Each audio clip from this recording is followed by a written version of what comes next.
All right, guys, let's go upstairs. We just installed all the windows on the second floor. And as we get up here now, you can see what a difference. Large, oversized windows in the bedrooms up here. We have 3 bedrooms, 2 bathrooms, a laundry. Now the front windows all have the grills on top, so that's 6/1. You can see the pattern. The side windows are solid panes, no grills. And as we look across here, you can see now it starts to really get light. Now we're gonna put our arch top window in next and our door.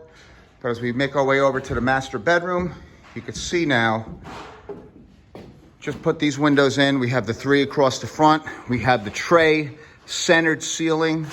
This is gonna look amazing when the sheetrock is in. And we have over here, 2 walk-in closets. We have his over here, hers. Both of them have windows in the closet. Look at the size of these walk-in closets. And then over here is the master bathroom. And this master bathroom has a double vanity. A toilet, custom shower, and a soak tub. And look at this, we have a 5-foot soak tub in this area here. We have a great size custom shower, has a handheld on the wall, rain head above. And back over here, we have the toilet and the double vanity.